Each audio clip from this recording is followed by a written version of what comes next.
नमस्कार, ज्ञान सागर में आपका स्वागत है।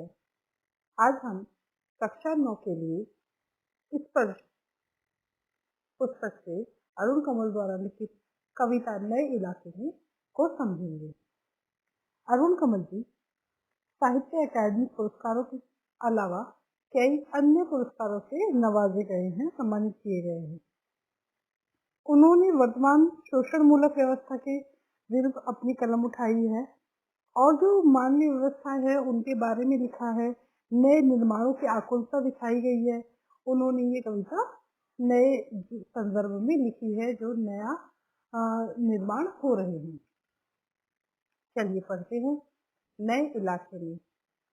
इन नए बसते इलाकों में जहाँ रोज बन रहे हैं नए मकान, मैं अक्सर रास्ता भूल जाता हूँ। तो कवि कहते हैं कि जो शहरी इलाके वहाँ रोज नए नए मकान बन रहे हैं और नए नए इलाके बन रहे हैं, उससे मैं रास्ता भूल जाता हूँ, अक्सर रास्ता भूल जाया करता है। धोखा दे जाते हैं पुराने निशान। खोजता हूँ एक साख्ता पीपल का पेड़, खोजता हूँ ढहा हुआ घर, जमीन का खाली टुकड़ा जहाँ से बाएं मुड़ना था मुझे। फिर 2 मकान बाद बिना रंग वाले लोहे के फाटक का घर था एक मंजिला, और मैं हर बार एक घर पीछे चल देता हूँ या 2 घर आगे ठकमगाता। यहाँ रोज कुछ बन रहा है, यहाँ रोज कुछ घट रहा है, यहाँ स्मृतियों का भरोसा नहीं। तो कवि कहते हैं कि जो पुराने निशान हैं, जो ऐसे जगह हैं, जैसे कि पीपल का पेड़ था, ढहा हुआ मकान था, जमीन का खाली टुकड़ा था। पीपल का पेड़, ढहा हुआ घर, खाली जमीन का टुकड़ा, या फिर बिना रंग के लोहे का फाटक जो कि एक मंजिला था। ऐसी जो चीजें हैं जिनसे मेरे को याद रहता था, ये निशान से याद रहता था कि मुझे किस तरह से जाना है, किस तरह अपने घर पहुंचना था, कहाँ मुड़ना था, कहाँ बाएं मुड़ना था खाली जमीन के टुकड़े से। वहां से मैं क्या हो जाता हूँ, कभी एक घर पीछे चला जाता हूँ तो कभी 2 घर आके थोड़ा रुक जाता हूँ, कंफ्यूज हो जाता हूँ। कभी मैं एक घर पीछे चला जाता हूँ और कभी 2 घर आगे चला जाता हूँ। जो ये निशान थे जिनसे मैं जानता था कि मुझे अपने घर कैसे जाना है, वो ढह जाते हैं, वो हट जाते हैं और नए नए निशान बन जाते हैं, नए नए इमारतें बनती जा रही हैं। यहाँ हर रोज कुछ बन रहा है, रोज रोज कुछ ना कुछ बन रहा है, कुछ घट रहा है, यानी कुछ टूट भी रहा है, डिस्ट्रॉय भी हो रहा है। और स्मृति याद, जो भी निशान है, जो भी वो हैं पॉइंट्स हैं जिनसे मेरे को जाना था, आना था, वो उनका कोई भरोसा नहीं रहा है, वो हटता जा रहा है। एक ही दिन में पुरानी पड़ जाती है दुनिया, जैसे वसंत का गया पतझड़ को लौटा हूँ। यानी वो अपने घर जाने के लिए ही उन्हें लगता है कि एक दिन में जो चीजें हैं, दुनिया है, वो पुरानी हो जाती है। जैसे वसंत एक माह है, महीना है, और पतझड़ भी एक महीना है कि मैं बसंत में गया था और पतझड़ में लौटा हूँ, लगभग 3-4 महीने बाद लौटा हूँ। ऐसा मुझे लगने लगता है जब मैं घर से निकलता हूँ और घर वापस लौटता हूँ। जैसे बैसाख का गया भादों में लौटा। बैसाख भी महीने का नाम है और भादो भी महीने का नाम है, जो कई महीने बाद आता है। तो वो उनको लगता है या तो मैं वसंत से गया था पतझड़ में लौटा हूँ, या वैशाख से भादों में लौटा हूँ। लगता है कि अब हर दरवाजा खटखटाऊं और पूछूं क्या यही वो घर है, कि मेरा घर यही है, यहीं पे मुझे आना है। मुझे हर दरवाजा शायद अब खटखटाना होगा।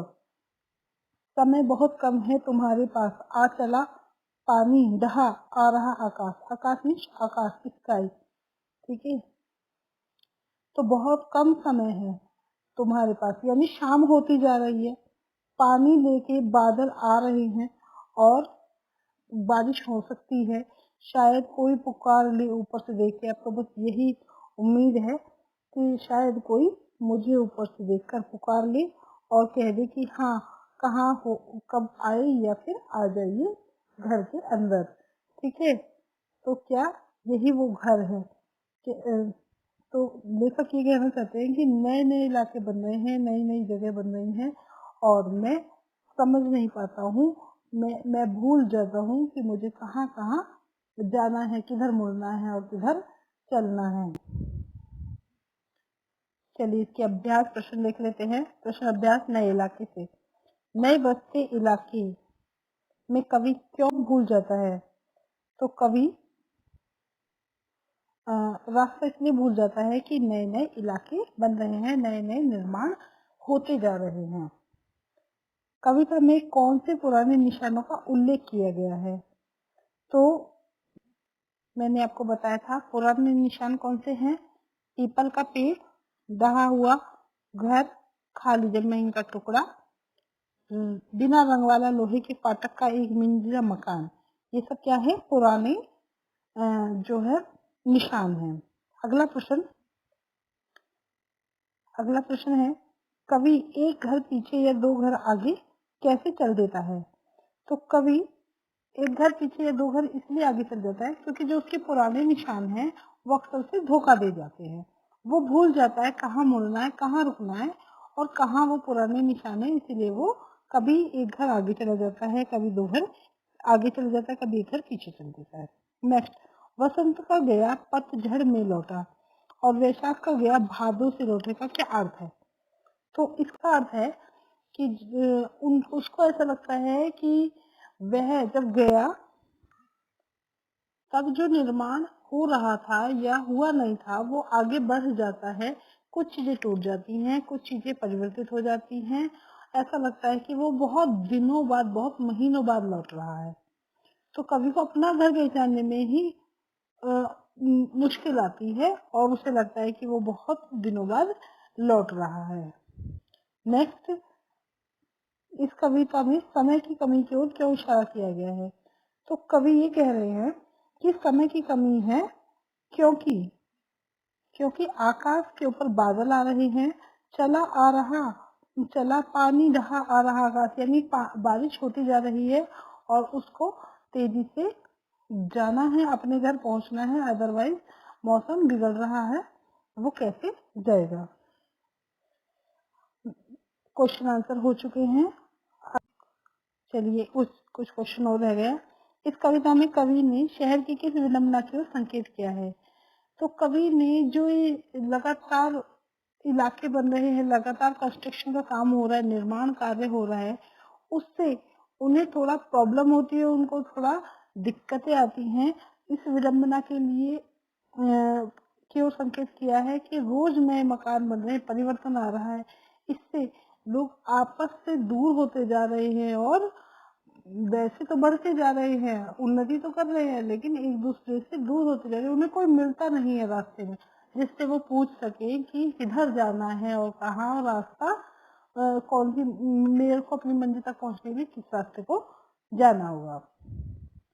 व्याख्या कीजिए। यहाँ स्मृतियों का भरोसा नहीं, एक दिन में पुरानी पड़ जाती है दुनिया। तो लेखक कहते हैं कि नित्य नए इलाके और मकान बन रहे हैं और जो पुरानी स्मृतियां हैं, जो निशान है जिनके सहारे वो अपने घर पहुंचते थे या कहीं भी जाते थे, वो पुराने पड़ जाते हैं, या तो वो बदल जाते हैं या ढह जाते हैं या उनमें परिवर्तन आ जाता है। खैर, समय बहुत कम है तुम्हारे पास, आ चला पानी रहा आ रहा आकाश, शायद पुकार ले कोई पहचाना ऊपर से मुझे। तो लेखक कहते हैं कि शाम होती जा रही है, पानी लेकर बादल आ रहा है, बारिश होती आ रही है और मुझे घर का समझ नहीं आ रहा है कि मेरा घर किधर है और मैं कैसे अपने लक्ष्य तक पहुंचूं, अपने घर पहुंचूं। बस ये उम्मीद करता हूँ कि शायद कोई ऊपर से पुकार ले और मुझे पहचान ले कि अरे आ जाइए। ठीक है, पाठ में हिंदी महीनों के कुछ नाम ये आप स्वयं से कीजिए। आशा है आपको पाठ समझ में आया होगा। नए इलाके में अरुण कमल द्वारा लिखा गया क्वेश्चन आंसर आपको क्लियर हुए होंगे। आज के लिए इतना ही। बने रहिए ज्ञान सागर में। धन्यवाद।